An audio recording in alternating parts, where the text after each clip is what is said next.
हम सभी के हृदयों में अमूर्त रूप में विद्यमान सभी महापुरुषों को कोटि कोटि नमन के साथ ही मंचासीन अतिथिगण एवं सभा प्रांगण में उपस्थित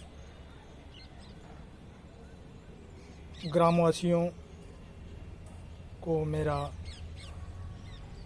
यथाउचित नमन एवं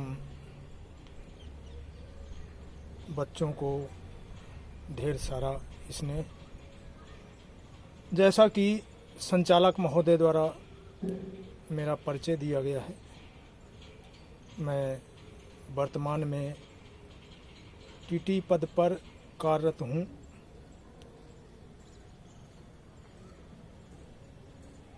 टीटी पद की ड्यूटी के दौरान हम लोगों के साथ यात्रियों के बीच ऐसी कई महत्वपूर्ण घटनाएं हो जाती हैं जो समाज को एक संदेश देती हैं।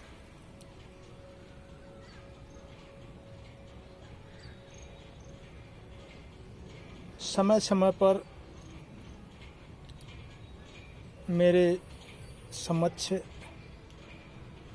ऐसी घटनाएं जो समाज को प्रेरणा देने की ये काम करती हैं,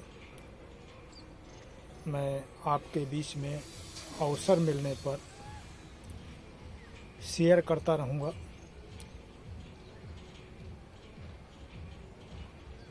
इस समय मैं आपके समक्ष एक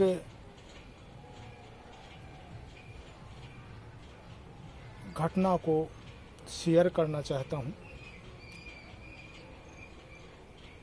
बात लगभग 15 वर्ष पहले की है।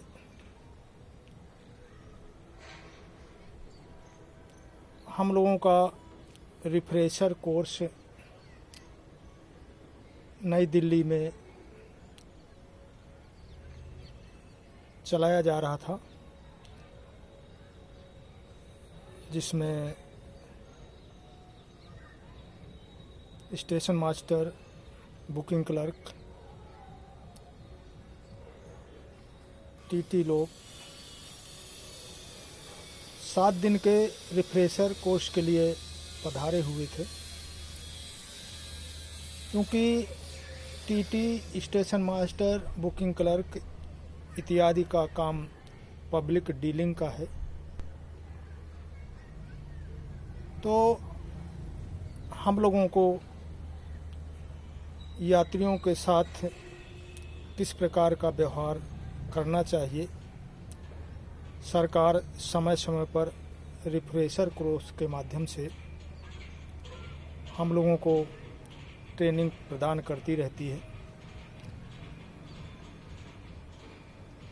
7 दिन का जो नई दिल्ली में कोर्स था, उस कोर्स के अंतिम दिन सभी लोगों को एक हॉल में बुलाया गया। इसके बाद जो इंस्ट्रक्टर महोदय थे, जो टीचर लोग थे, जिन्होंने हमें इन 7 दिनों के दौरान ट्रेनिंग दी थी, उन्होंने कहा कि आप सभी लोग एक एक करके ऐसी घटनाएं बताइए अपने जीवन की जो आपने किसी की भलाई के लिए की हों। बारी बारी से सभी ने अपने जीवन में जो उन्होंने अच्छे कार्य किए थे वर्णन किए। किसी ने बताया कि हमने गरीबों को दान दिया, किसी ने बताया हमने भूखों को खाना खिलाया, किसी ने कहा कि हमने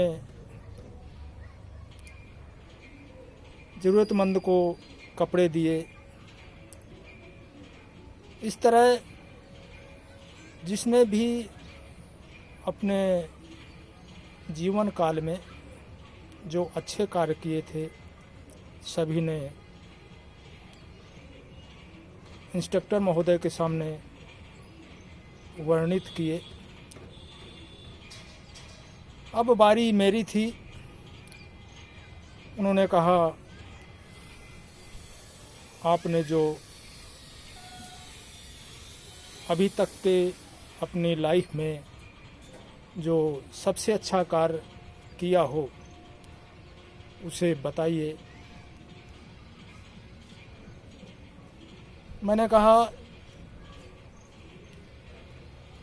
सर,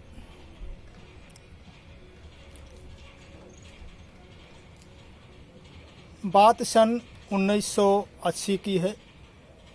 मैं कक्षा 6वीं में पढ़ रहा था।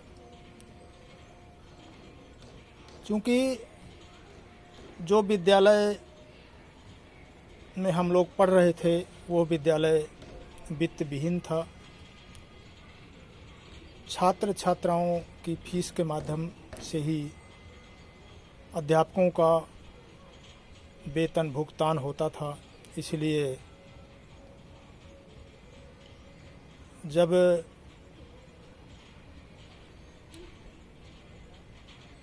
माह शुरू होता था तब फीस के लिए छात्रों से कहा जाता था। मेरे बगल में एक छात्र बैठता था जो बहुत ही गरीब था।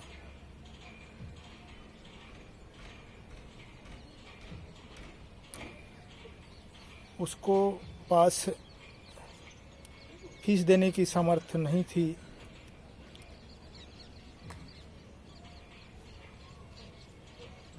रोज उससे फीस के लिए कहा जाता।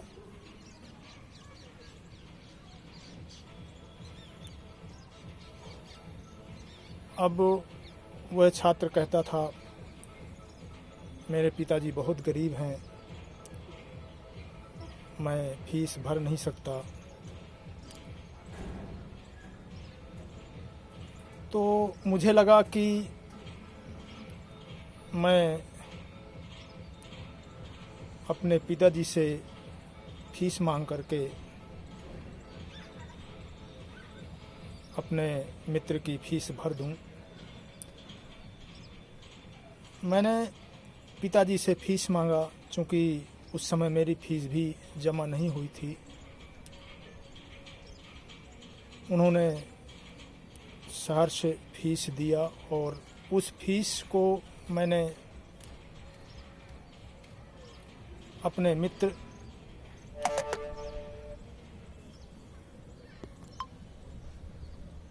के लिए जमा कर दी। अब चूंकि फीस के लिए रोज़ कहा जाता था तो मेरी फीस अभी बकाया थी। तो अपनी फ़ीस जमा करने के लिए जब मैंने पुनः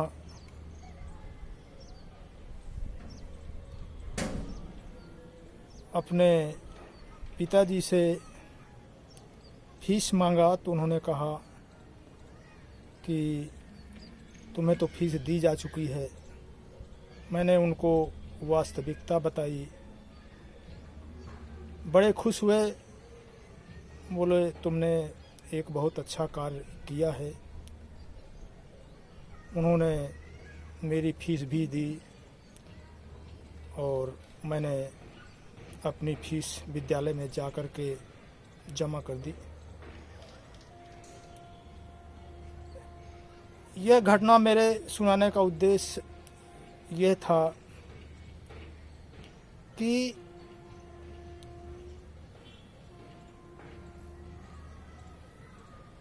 जो गरीब है, जो फीस की वजह से शिक्षा ग्रहण नहीं कर सकता,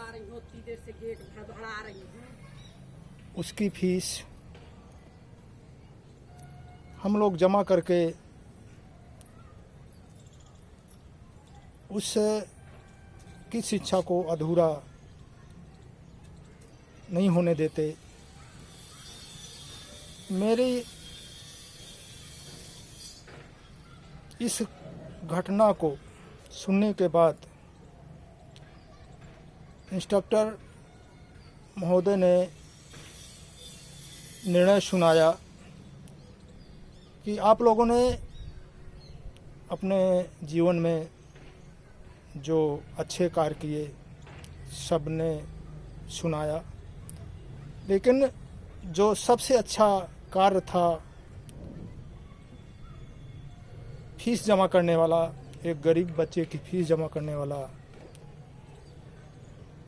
उससे अच्छा कार्य कोई नहीं हो सकता। क्योंकि